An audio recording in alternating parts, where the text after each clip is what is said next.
Hi everybody, we are here for Grammar Lesson 5. This week you're looking at types and purposes of sentences. I know the content is probably reviewed because you've had this for several years already through elementary and middle school.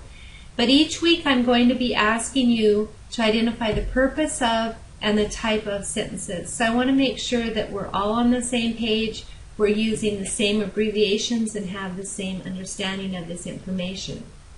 So let's review the 4 purposes of your sentences. You have interrogative, which will end with a question mark.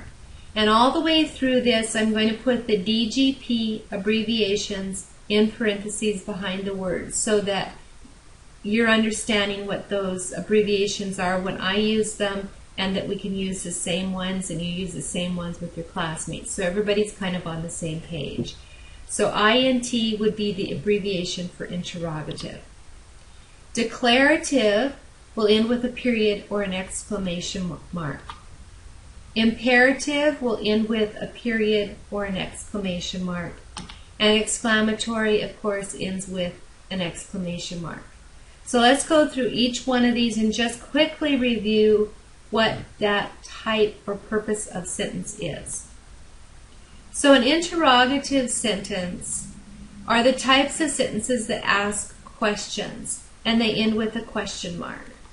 So, who studied for their test last night?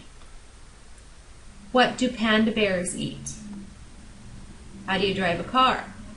Which is probably very relevant for each of you, because if you haven't started, you soon will be starting to learn how to drive and to get your driver's license. I'll stay off the road. So, interrogative. They ask a question and they end with a question mark. Declarative are statements that tell you something. They end either with a period or with an exclamation mark if it is said with emotion. Let's look at this first example. That tiger is big. Okay, so it's a declarative that I've ended with an exclamation point. Now this is really important, so listen carefully. If I ask you to give me the purpose of this type of sentence, I would expect you to say declarative. So then the question is, how do I know the difference between a declarative said with emotion and an exclamatory? I'll tell you right now. An exclamatory sentence has to start out with the words what or how. And because this one starts out with the word that, I know it's a declarative that ends with an exclamation point. So just remember that. Our second example is women's basketball has grown in popularity. So these 2 examples show you declarative sentences, which tell you something. They make a statement, can end in a period or an exclamation point. Imperative sentences are commands. They give a direction or a command to an individual person or to a group of people. And unless there is a noun of direct address where somebody would say your name, like Bill, go jump in a lake. So I would be giving that command to Bill because I said his name. But normally, imperative sentences have understood subjects, which would be you. So let's look at this. They can end in periods or exclamation points depending on the feeling put into it, the feeling of the writer or the feeling of the speaker. So let's look at some examples. Turn off the microphone. Please stop yelling. Write down your answer.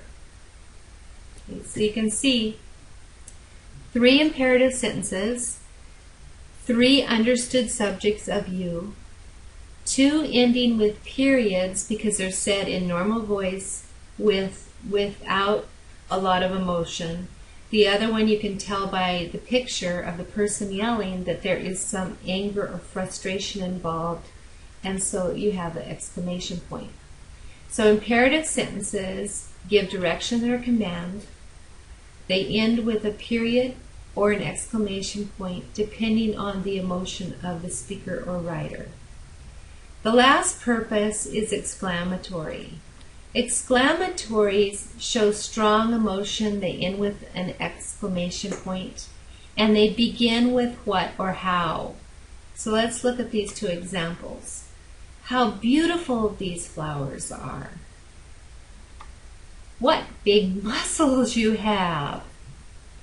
Okay, so remember, exclamatory, they're explaining something. They start with what or how, and they end with an exclamation point. So the four purposes of sentences are interrogative, declarative, imperative, and exclamatory. Okay, so now let's go on to the types of sentences, and there's also 4 of them. We have simple sentences, compound sentences, complex sentences, and compound complex sentences. Now notice the abbreviation on those, because probably this is not as familiar to you as your purpose abbreviations.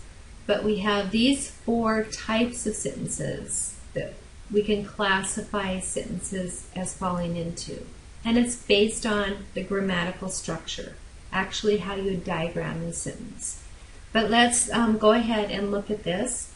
Simple subjects have 1 independent clause and no subordinating clauses. They may have compound subjects, compound verbs, and any number of phrases. Example, the boy wanted to take a vacation last summer. My subject is boy, my verb is wanted. It's a simple sentence. Ray and Joe worked and saved enough for a trip to Ohio. Ray and Joe are my compound subjects.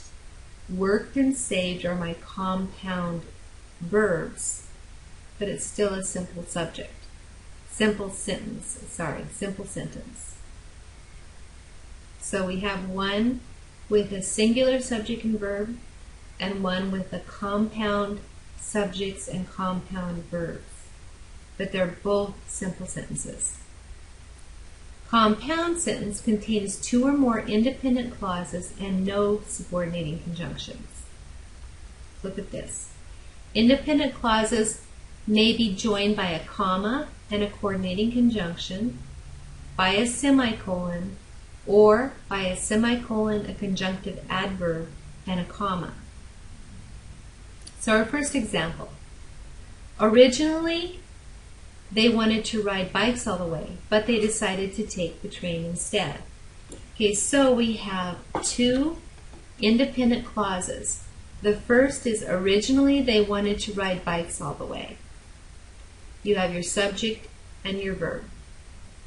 Then you have, it's joined by a coordinating conjunction here, and then you have your second independent clause. They decided to take trains instead. So this is a compound sentence because it has 2 parts joined by a coordinating conjunction. The second example joins our 2 parts with a semicolon. So Ray looked forward to seeing his cousins. Joe was eager to play with his uncle's band. Now there are rules of when it's appropriate to use semicolons, but a semicolon can join a compound sentence. So our first independent clause is Ray looked forward to seeing his cousins. We have a subject and a verb. The second independent clause is Joe was eager to play with his uncle's band. We have a subject, a helping verb, and a verb. So both of these, they're punctuated differently, they're joined differently, but they're compound sentences. Then we have our complex sentence. A complex sentence contains 1 independent clause and at least 1 subordinating or dependent clause. So let's look at our first example. Because Joe wanted to keep his guitar with him, they decided against taking the plane. So, because Joe wanted to keep his guitar with him is a subordinating clause. It starts with a subordinating conjunction. It has a subject, Joe, and wanted. But it cannot stand by itself because it has a subordinating conjunction. Then you have your independent clause, they decided against taking the plane. This is a complete sentence, whether or not you have this. Your light blue section cannot stand by itself because it's not a complete thought, it's a fragment. But once it's joined to your sentence, your independent, they decided against taking the plane, the whole thing makes a complex sentence. If they took a train, they could see all the sights too. So here again, if they took a train is my dependent or subordinating clause. You have your if being your subordinating conjunction. They took the train, they could see all the sights too. So this is your independent. So it makes a sentence together. Now notice when you start out with a dependent or a subordinating clause, you always have to have that comma between your subordinating clause and your independent clause. But this makes a complex sentence. And the last one is compound complex. This one has everything in it. A compound complex sentence contains two or more independent clauses and at least one subordinate clause. So let's look at this. The band played at the dance and Ray was pulled into a line dance that was starting. Okay, now for this one we have the band played at the dance is independent. Ray was pulled into a line dance is independent. That was starting is dependent or subordinating. So you have your two independents joined with your coordinating conjunction and. You have a comma and then that it's functioning as a subject, but it's also functioning here as your subordinating conjunction. Second example, to his surprise, he was good at line dancing. Afterwards, he joined in whenever he got the chance. So, here, notice our two sentences are independent. To his surprise, he was a good dancer, and he joined in, are joined by your semicolon. And then you have whenever he got the chance. You have subordinating conjunction, and this is your subordinating clause. It cannot stand by itself. It has to be joined with an independent clause.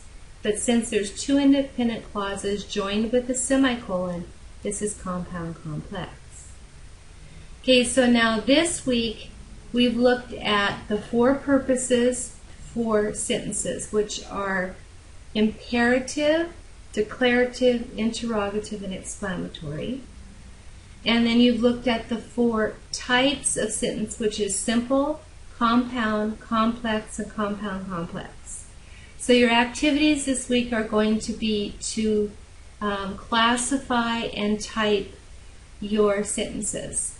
So go ahead and finish up the Canvas activity, bring your notes and your grade in on Monday, and then we will go through some more activities on Monday. So good luck with this, and I'll see you Monday.